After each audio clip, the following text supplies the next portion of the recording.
The true test of the Activision Blizzard acquisition has now come and gone, and this is all with Black Ops 6 finally being available on Xbox Game Pass. So the question now remains, did Xbox put those lingering narratives to rest? Well, let's get into all that up next.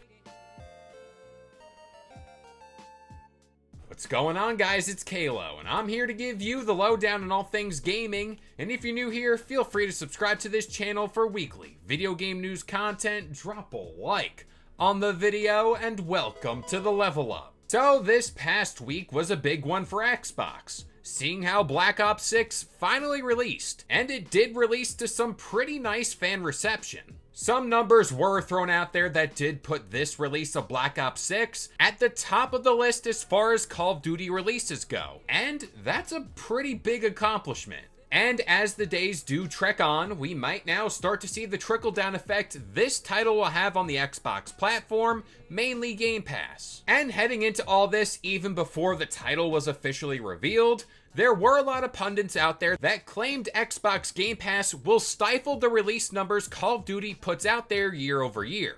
This is mainly because Call of Duty, like I've said countless times before, is quite literally the biggest game to ever really exist, or should I say biggest franchise to exist, so it really doesn't need any help upon release. Again, I have no differing opinions when it comes to that fact, but I think it's rather unheard of prior to all this that we've really seen a title with this much pull, especially being Call of Duty, entering a service like Game Pass on day one.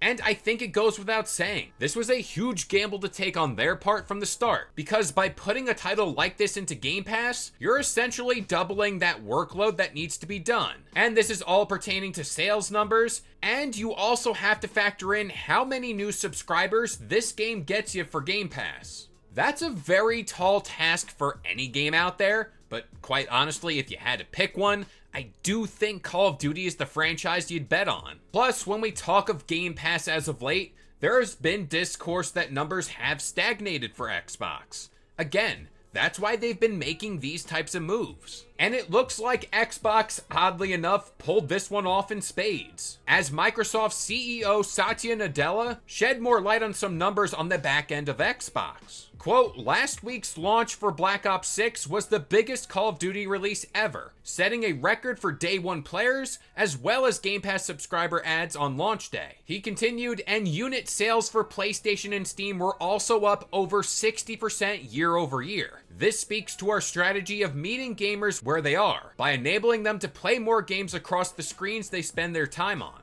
I mean, you couldn't have drawn it up any better for Microsoft, because this is exactly what Microsoft set out to do once they acquired ABK. They fought tooth and nail to secure this deal, and that's all in order to see the numbers like this come up for them. And this is very early on in the sales cycle for Call of Duty. We are also entering the holiday season, which could also confirm numbers are gonna spike there as well. But I do think this goes without saying as far as the sales numbers go for Steam and PlayStation. I think that goes hand in hand with this idea we did get a better quality of game compared to that of Modern Warfare 3. Overall, seeing Game Pass getting the record-breaking day as far as growth goes, it's truly amazing to see. Call of Duty at the end of the day is $70 up front, and I'm sure they're making tons of money in that vein. But factor this idea in, you can now get more people roped into Game Pass through Call of Duty. I mean, talk about hitting two birds with one stone here. Also, let's keep in mind down the road we got titles like Indiana Jones, which I'm hearing is doing fairly well amongst critics, so that's gonna add further incentive to stay. But to get back to Call of Duty here, Activision also claimed this was the biggest 3-day opening weekend for the franchise, and this is in terms of hours played,